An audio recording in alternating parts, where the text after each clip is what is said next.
నమస్తే, welcome to Leo. మనతో ఉన్నారు సీనియర్ జర్నలిస్ట్ హేమ సుందర్ గారు. సార్ నమస్తే. నమస్తే అండి. సార్, నవంబర్ 14 చిల్డ్రన్స్ డేతో పాటు కొంత హాలిడే కూడా ఉండేసరికి సినిమాల సంఖ్య పెరిగింది అనుకోవాలి. సో పాత సినిమా అయినటువంటి ఒక శివ కూడా ఇప్పుడు మళ్ళీ రిలీజ్ అవుతుంది.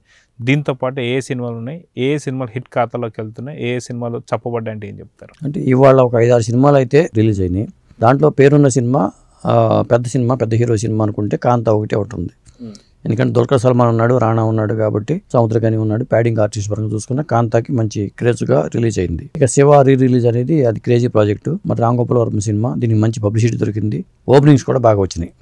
శివ సినిమా నిడివి ప్రకారం అప్పట్లో ఉన్న సినిమాలు కొన్ని సన్నివేశాలు కట్ చేశారు. నిడివి తగ్గించిన ఒక ఇంట్రెస్టింగ్ సినిమాగా శివకి ఆడియన్స్ అయితే మంచి స్పందన లభిస్తుందని చెప్పొచ్చు. ఇక ఈ సినిమాలు కాకుండా ఉన్న సినిమాల్లో మనం చెప్పాలంటే ఇప్పుడు గత వారం girl friend, pre wedding show అవి పర్ల కలెక్షన్స్ పరంగా బాగానే ఉన్నాయి. ఇప్పుడు ఈ వారం రిలీజ్ అయిన వాటిలో ఏంటంటే సంతాన ప్రాప్తిరస్తు, ఇదేంటంటే ఒక కామెడీ సినిమాగా చెప్పొచ్చు దీన్ని. దీంతో మరి విక్రాంత్ రెడ్డి, చాందిని చౌదరి వీళ్ళు కలర్ ఫోటో అమ్మాయి అనుకుంటారు ఇది, వీళ్ళు హీరోయిన్గా చేసుకున్న సినిమా ఇది. మరి ఈ సినిమా కూడా యావరేజ్ టాక్ వస్తుంది. ఇది అంటే కామెడీ పరంగానే ఉంది కానీ పెద్దగా చెప్పుకోదగ్గ కథాంశాలు లేవనేది టాక్ వస్తుంది. అలాగే చేత ప్రయాణం కృష్ణతో అని ఒక సినిమా వచ్చింది. మరి దీంట్లో ఆర్టిస్టుల ప్రకారం చూసుకుంటే దినేష్, అన్నం, రోజా భారతి వీళ్ళు హీరోయిన్లు. ఇది కూడా ఒక చిన్న సినిమాగా ఏదో ప్యాషన్తో చేసినట్టు కనిపిస్తుంది. అలాగే లవ్ ఓటీపీ అని ఒకటి ఉంది. ఇది కూడా ఒక కొత్త వాళ్ళతో చేసిన సినిమా, లవ్ ఓటీపీ. దీంట్లో రాజీవ్ కనకాలను, అనీష్ తేజేశ్వర్ అని వీళ్ళు ఉన్నారు. మరి అతనే డైరెక్టర్ కూడా, హీరోనే డైరెక్టర్ కూడా. ఇక చూసుకుంటే జిగ్రెస్ అనే ఒక సినిమా ఉంది. ఇది తెలుగు సినిమానే. జిగ్రెస్ అంటే తెలుగు వేరే సినిమా అనుకున్నా కానీ తెలుగు సినిమానే. దీంట్లో కృష్ణ, బూరుగుల, రామ్ నితిన్ వీళ్ళతో రూపొందిన సినిమాగా చెప్పొచ్చు. అలాగే మరి గత వైభవం అనే ఒక సినిమా వచ్చింది. మరి ఆ వైభవంలో కూడా మరి టాక్ పరంగా చూసుకుంటే ఎస్ఎస్ దుష్యంత్ అనే అతను హీరోగా చేశాడు. ఆశికా రంగనాథ్ హీరోయిన్గా చేసింది. ఈ సినిమా తెలుగు సినిమానే మరి చెప్పాలంటే.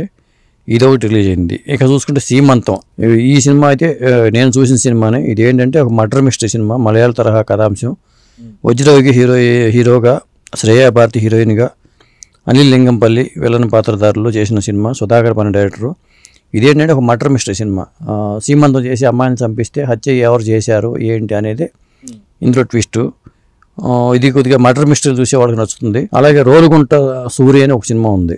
అది రోలుగుంట సూర్య సినిమా కూడా తెలుగు సినిమానే. దీంట్లో నాగార్జున, పల్ల, ఆద్యారెడ్డి హీరోయిన్లు, అనిల్ కుమార్ పల్ల వీళ్ళు డైరెక్షన్ అన్నమాట. ఇది ఇలా చూసుకుంటే ఒక 6 సినిమాలు రిలీజ్ అయినాయి. ఆటగదరా శివ అనే ఒకటి ఏదో రిలీజ్ అయింది, అది కూడా ఉంది. తర్వాత మా ఊరి వెంకన్న అనే ఒక సినిమా ఉంది. ఇలా చూసుకుంటే సినిమాలు అయితే వాళ్ళ 6 కాదు ఇంకా ఎక్కువ సినిమాలే ఉన్నట్టుగా ఉన్నాయి. మరి అందరూ ఈ నవంబర్ 14 టార్గెట్ ఎందుకు చేశారో తెలియదు కానీ సినిమాలు చాలా ఉన్నాయి కానీ థియేటర్లు జనం లేరు. కనీసం ఎన్ని సినిమాలు రిలీజ్ అయినాయో అంతమంది కూడా థియేటర్లు లేరని చెప్పొచ్చు. ఇప్పుడు నేను వెళ్ళిన కాంతా సినిమాకు చూసుకుంటే మహా అయితే ఒక 5-6 ఉన్నారు తప్పితే.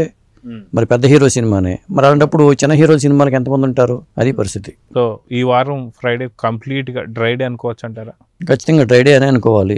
జనం ఏంటంటే వెళ్ళట్ల, సినిమా టాక్ వచ్చిన తర్వాత బాగుంది అనుకుంటే వెళ్తున్నారు. అందుకేదో అబోవ్ యావరేజ్ టాక్తో ఉన్న గర్ల్ ఫ్రెండ్ సినిమా హిట్ తీసుకే వెళ్తుందని అనిపిస్తుంది కలెక్షన్ పరంగా చూసుకుంటే. అలాగే మరి ప్రీ వెడ్డింగ్ షో అది హిట్ తీసుకే వెళ్ళిపోయిన సినిమాగా చెప్పొచ్చు.